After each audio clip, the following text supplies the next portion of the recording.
Okay, natsagahan na po namin ni Kuya. Ngayon po ay August 3, 2014, Sunday. Linggo po, linggo.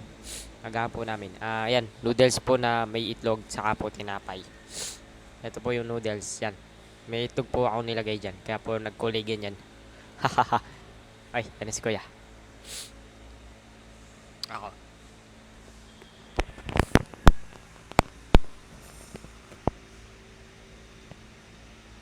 Buti nga nakaligo ka na eh. Ako dito eh. Ano? Buti nga ikaw nakaligo na ako.